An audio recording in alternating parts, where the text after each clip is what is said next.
کوئی آدمی نماز میں اس وقت آیا جبکہ امام صاحب عید کی نماز شروع کر دیے تھے، اور پہلی رکعت میں جو تکبیرات قرات سے پہلے کہی جاتی ہے وہ تکبیرات کہنے کے بعد نماز میں شامل ہوا۔ کوئی آدمی ایک رکعت مکمل ہونے کے بعد دوسری رکعت میں آ کر نماز میں شامل ہوا، تو ایسے وقت میں وہ نماز کو مکمل کیسے کریں؟ اللہم صلی علی سیدنا محمد۔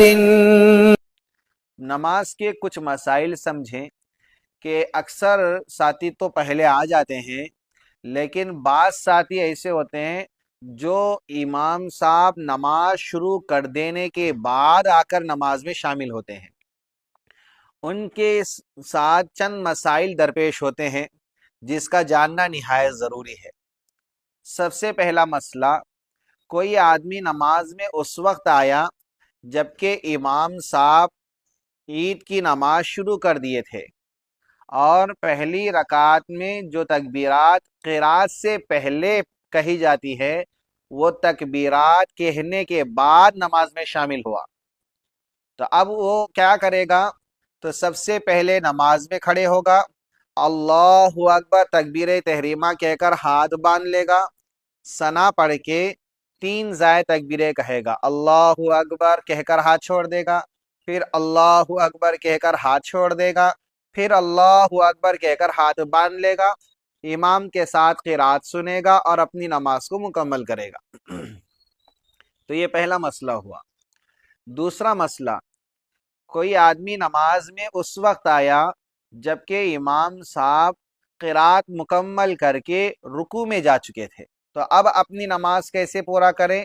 اس کو سمجھیں۔ اس کے سامنے دو آپشن ہے۔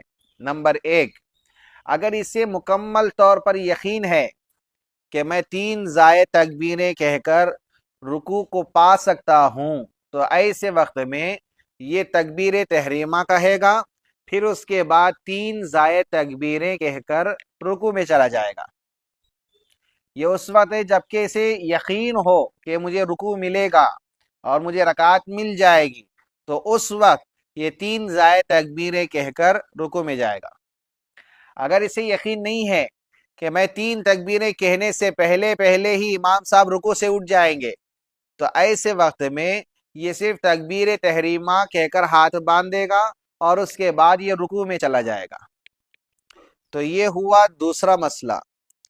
تیسرا مسئلہ یہ ہے کہ کوئی آدمی ایک رکعت مکمل ہونے کے بعد دوسری رکعت میں آ کر نماز میں شامل ہوا، تو ایسے وقت میں وہ نماز کو مکمل کیسے کریں؟ یہ مسئلہ نہایت اہم ہے، اس کو سمجھیں۔ دوسری رکعت میں امام کے ساتھ شامل ہوا، تو ایسے وقت میں یہ کیا کرے گا؟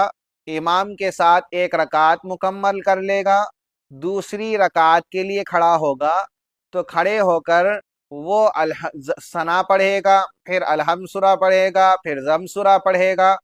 اس کے بعد رکوع میں جانے سے پہلے 3 زائد تکبیرات وہ کہے گا، یعنی اللہ اکبر کہہ کر ہاتھ چھوڑ دے، پھر اللہ اکبر کہہ کر ہاتھ چھوڑ دے، پھر اللہ اکبر کہہ کر ہاتھ چھوڑ دے گا، اور پھر اللہ اکبر کہہ کر رکوع میں چلا جائے گا، یعنی 3 زائد تکبیرات کہہ کر رکوع میں جائے گا۔ فتویٰ بھی اسی کے اوپر ہے، تو اس اعتبار سے یہ مسئلہ یاد رکھیں کہ اگر کسی کی ایک رکعت چھوٹ گئی، اب دوسری رکعت میں وہ نماز کے اندر شامل ہوا، تو امام کے ساتھ امام صاحب جب سلام پھیر دیں تو کھڑے ہونے کے بعد وہ اپنی ایک رکعت اس طرح مکمل کرے گا کہ قرات پڑھنے کے بعد رکوع میں جانے سے پہلے 3 زائد تکبیریں کہہ کر وہ رکوع میں جائے گا۔ تو یہ مسائل نہایت اہم تھے اور جس کا جاننا نہایت ضروری تھا۔